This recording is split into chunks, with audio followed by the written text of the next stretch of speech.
বেদনায় কেঁদেছিল জীবন মদিনায়। সেই মানুষ যদি হয় এত সুন্দর, না জানি তাহলে তুমি কত সুন্দর।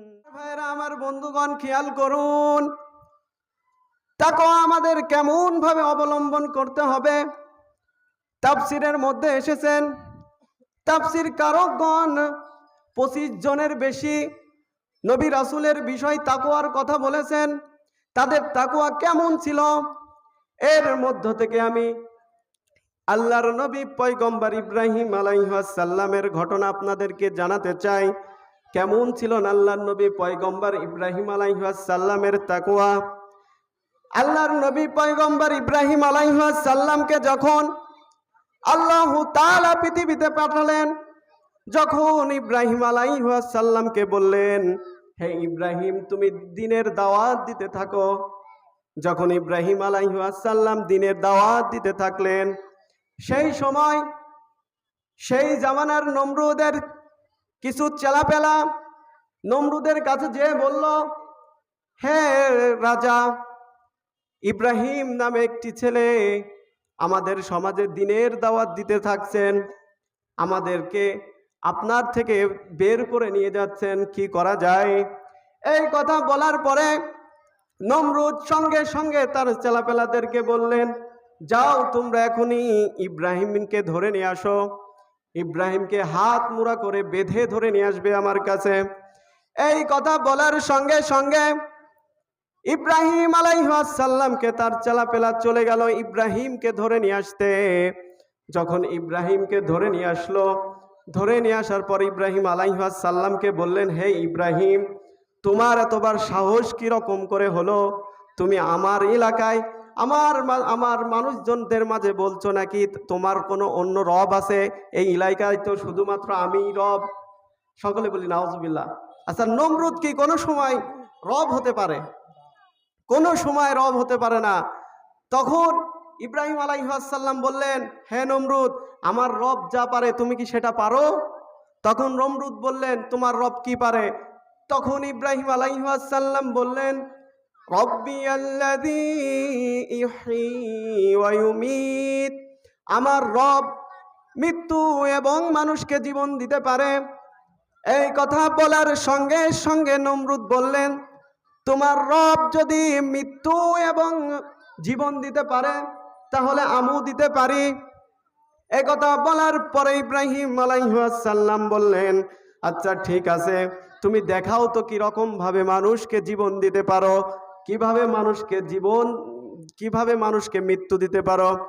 এই কথা বলার সঙ্গে সঙ্গে ইব্রাহিম আলাইহিস সালামকে বললেন, তুমি দাঁড়াও, আমি তোমাকে এখনই দেখাচ্ছি, এটা কোনো ব্যাপার না। এই কথা বলার সঙ্গে সঙ্গে তার চেলাপেলাকে বললেন, তুমি যাও জেল থেকে 2 জন কারারক্ষীকে নিয়ে আসো, তাদেরকে আমার সামনে এখনই নিয়ে আসো। এই কথা বলার পরে ইব্রাহিম আলাইহিস সালামকে নিয়ে আসা হলো। ইব্রাহিম আলাইহিস সালামের সামনে তাদেরকে নিয়ে আসা হলো। তখন ইব্রাহিম আলাইহিস সালামের সামনে নমরুদ একটি ধারালো ছুরি নিল। ধারালো ছুরি নেওয়ার পরে ইব্রাহিম আলাইহিস সালামের সামনে সেই ছুরিটা দিয়ে একজন কারারক্ষীকে সঙ্গে সঙ্গে কতল করে হত্যা করে ফেলল। তারপরে আরেকজন ছিল, তাকে হত্যা করার পূর্বে যখনই হত্যা করতে যাচ্ছিল তার আগে ছুরি টান দিয়ে নিল। তখন ইব্রাহিম আলাইহিস সালামকে বললেন, ইব্রাহিম, তুমি কি দেখেছো আমি মানুষকে কিভাবে একজনের জীবন দিলাম, আর কিরকম ভাবে একজনের জীবন বাঁচিয়ে দিলাম, জীবন দিলাম, আর কিভাবে একজনের মৃত্যু দিলাম? এই কথা বলার পরে ইব্রাহিম আলাইহিস সালাম বললেন, হে নমরুদ, আমি বুঝলাম তুমি এটা করেছো, মানুষকে জীবন দিয়েছো এবং মানুষকে মৃত্যু দিয়েছো, আমি বুঝতে পারলাম। আচ্ছা, আমি তোমাকে একটি কথা বলছি, তুমি যদি এটা করতে পারো তাহলে আমি তোমাকে খোদা বলে মেনে নেব। আমার প্রভু, যিনি প্রতিদিন পূর্ব দিক সূর্য ওঠায় এবং পশ্চিম সূর্য অস্ত যায়, এটা করে, তুমি কি এটা করতে পারবে? আচ্ছা ভাইরা বলুন তো, ইব্রাহিম নমরুদের পক্ষে কি এটা করা সম্ভব ছিল? এটা কিন্তু করা সম্ভব ছিল না। যখন এই কথাটি বললেন তখন নমরুদের মন খাটো হয়ে গেল, কারণ নমরুদের এটা করা কোনো পক্ষেই সম্ভব ছিল না। তারপরে নমরুদ রাগান্বিত হয়ে গেলেন। রাগান্বিত হয়ে যাওয়ার পরে তার সেনাপতিদেরকে বললেন, তোমরা যাও, এখনই ইব্রাহিমকে হাত মোড়া করে বাঁধো, বাঁধার পরে তার একটি শাস্তির ব্যবস্থা করো। যখন ইব্রাহিম আলাইহিস সালামকে শাস্তির ব্যবস্থা করা হলো, তার জন্য আগুনের ব্যবস্থা করা হলো। আগুন দিয়ে একটা মঞ্চ তৈরি করা হলো।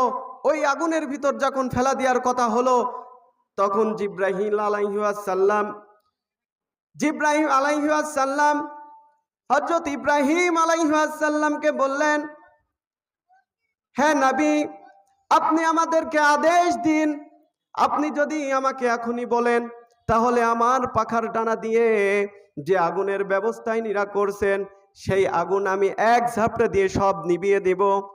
এই কথা বলার পরে হযরত ইব্রাহিম আলাইহিস সালামকে বললেন, না, তোমার এটা করার কোনো প্রয়োজন নেই, কারণ আগুনের মালিক আমার সঙ্গে আছে। আচ্ছা ভাইরা বলুন তো, নবীগণের ভরসা কাহার উপর ছিল?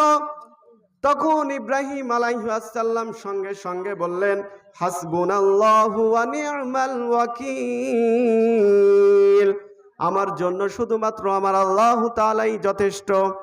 এই কথা বলার পরে ইব্রাহিম আলাইহিস সালাম জিব্রাইলকে বললেন, এটার কোনো প্রয়োজন নেই, এটা তোমার করা লাগবে না, কারণ আগুনের মালিক যখন আমার সঙ্গে আছে, তোমার কোনো সাহায্যের আমার প্রয়োজন নেই।